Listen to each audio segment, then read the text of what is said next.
probably in some ways in that respect kind of the most controversial release in Unite, in that, you know, for a week this Pokemon is only playable if you have real money to spend on it. We can talk about that a bit too, but I'd love to get everyone's first impressions on Espeon, and let's start with our guest, Chris. What were your first thoughts when playing this character?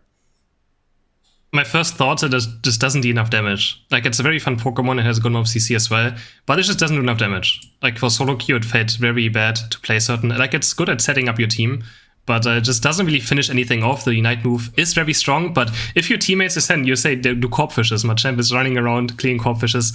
Someone needs to follow up your Unite move, or you just don't do any damage, compared to, like, Blastoise, who one-shots everything in his Unite move. It's just not enough damage. Besides that, the character is fun. I think it's very skillful as well. It's like one of the hardest characters to play well, because it has very difficult skill shots to actually land, unless you obviously play Stored Power. But yeah, it's just lacking in damage. That's just straight up. It's too squishy, lacking in damage. Yeah. Similar to Sumeru, I guess. Yeah, I agree with that completely. To me, it feels like... So we even tried it in team comps, right? We did it in scrims, and like it feels like a support almost, because it doesn't do enough damage and it has setup, right? It just doesn't feel like it can play that attacker role, because even if you pop off on this Pokemon, you can do like, maybe 60, maybe 70k if you go nuts, but it just doesn't do enough damage. The Unite's cool. Getting at level 80 is really good. It's just, I think it just needs some numbers tweaked. I really like Psyshock. I like the skill shot. I think this EV is way better than the other EV early game. But it's, I think it's just a little bit underwhelming, but fine tuning would make this Pokemon really good, I think. The early game on this EV is like A tier, S tier, and then the late game Espeon is like B tier. It's like weird. It's like the character feels so, like, you play it in lane and you're like, oh my god, I can secure so well. Like, this is so good. And then you're like beaming them for like a third or like half of their health if you hit like the full Swift or the full Psyshock on them.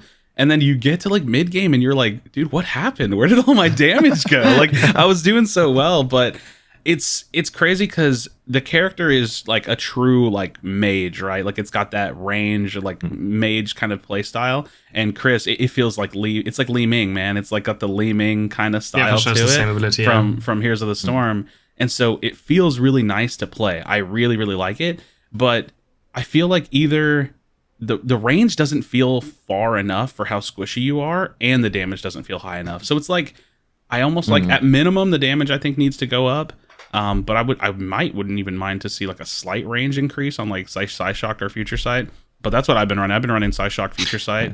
I will say I do like going to the Zap Pit, and like in some of my solo queue games, I'll just flip the Zap, because like when I flip it and like right as it's about to die, I'll just ult and pray that my teammates get it. I'm just like, go team, go! Like, it is cool. The passive is really cool. The passive is really cool though. It's just like better Duraludon really cool passive. Yeah, it's a really cool passive. Yeah, it's pretty insane.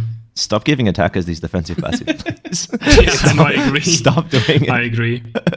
It's weird. I feel like the game keeps going on, the passives just keep getting better and better in bizarre ways. And when it starts, it's like, this Pokemon, when their health gets low, their attack's a little higher. Does Lucario's passive even look that good anymore in the grand scheme of things? Remember how crazy it was? Lucario's terrible. Yeah, Lucario's no good. Yeah, such anymore. a bad Pokemon. Right. Such a bad. My first thoughts on Espeon, I feel like I'm kind of with all of you guys in that it could use a little more damage. Early on, it feels like a real menace. So I find that with this Pokemon, I'm always showing up to Dread at 8.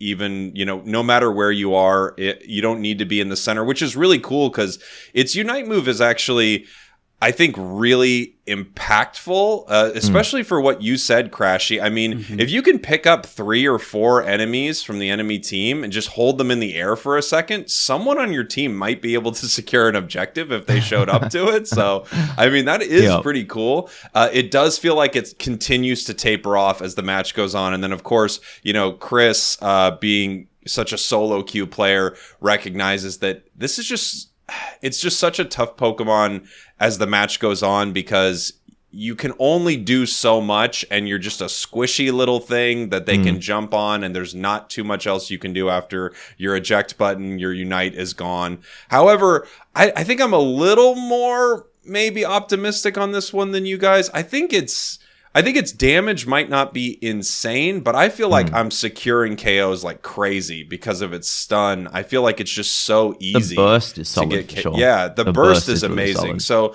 I'm still only doing 70k damage in a good match. It's like, oh, 70k in a bad match, it's like 50 or something like that.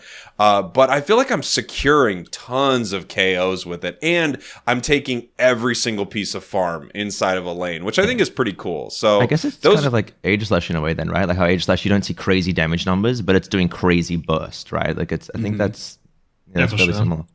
I would be interested to see if some teams could make this work maybe in an attacker slot, especially because if you can have it 8, for Dread, if you're able to do that, which might be a lot tougher competitively, but if you're able to do that, man, that Unite just feels so impactful for catching a carry or something like that, just eject buttoning right into a Greninja. I don't know. I think I'm a little more excited about this release, maybe. Not excited. Excited's the wrong word, but I think I feel like it might be a little more powerful. I don't know. Those were my first thoughts on it.